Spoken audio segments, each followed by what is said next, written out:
In my readings of Reagan, especially his speeches and his radio addresses, especially, he always had a way of, and this is really important. He had a way of expressing facts, statistics, oftentimes, in a compelling way, uh, to make his argument. He was very good at this, Right.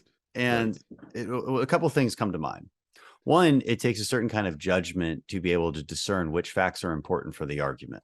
And this is a back and forth I always have with my staff. I'm like, why does this particular fact matter? Like, and how do we distill that into a fact that matters for the argument? And so, we've become quite good at that as a team.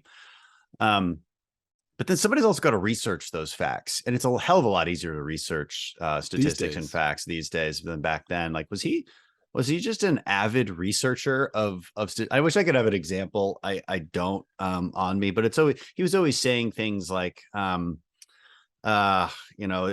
before here's time for choosing speech. Like, never before in history has a nation survived when the top third, whatever, a third of, or over a third of your income goes to the U.S. government, or whatever it was. It was like pithy little things like that just made sense to a layman who didn't quite understand economics. And I guess my question is, was he doing all that research? He must have been, especially when he was doing his radio addresses. Does he have this large staff of researchers, like even I do, where I can be like, look, this is the kind of thing I'm looking for.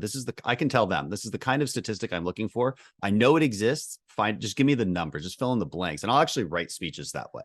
Where I was like, blank, blank, blank. You just got to fill this in because this is exactly how I want to say it. I think I take a lot of that from Reagan. And then, how did you guys adapt to that when you became his speechwriter? Dan Crenshaw, you are one perceptive listener to Ronald Reagan. Almost nobody. People respond these days to the emotion he could elicit. Very few people. Well, you're a professional yourself, I suppose.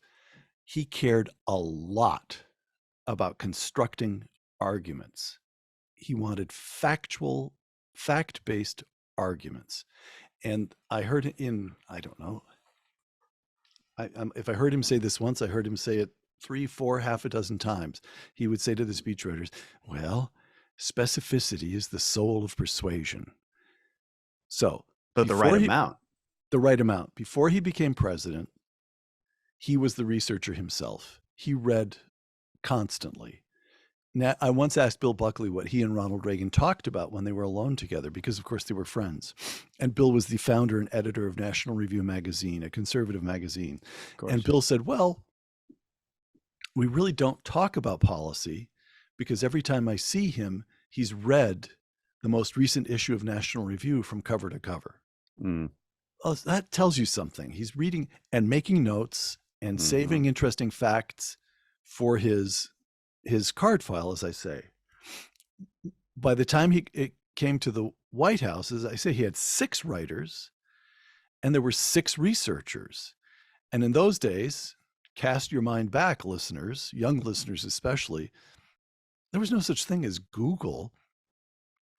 You want to a few facts on economic growth in Germany, say, and upstairs the researcher goes to the library, not huge, but a big library in the old executive office building, comes back with a stack of books.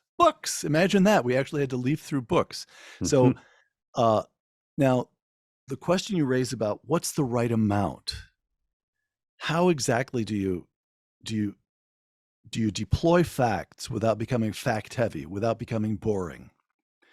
And there, all I can tell you is that Reagan always had. Now, maybe he learned it as an actor, maybe he learned it in radio, and maybe somehow or other he just had it. He just had an ear for it.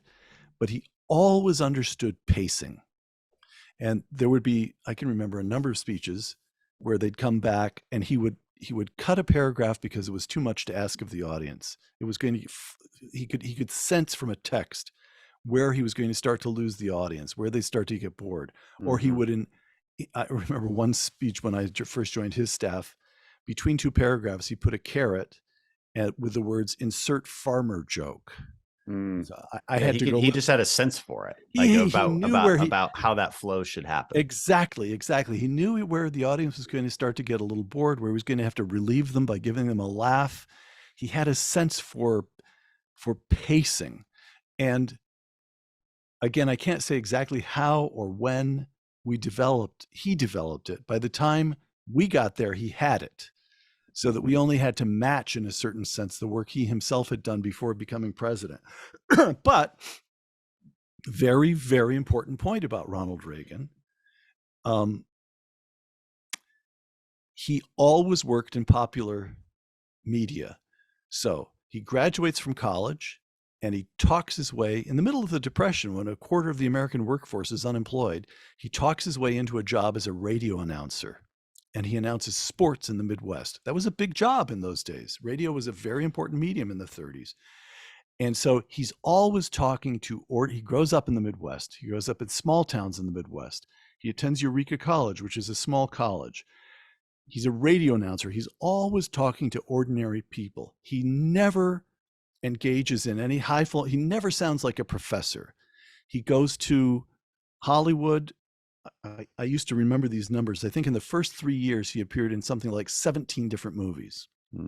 He used to say they didn't want them good. They wanted them Thursday, meaning they were just turning out product. And so what does this, he doesn't care. He learns very quickly that you really don't care what the critics write. What you care about is box office. Are you registering with ordinary Americans?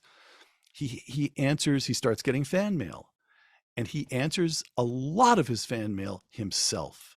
And what he can't answer himself, his mother answers, writing for Ronald Reagan.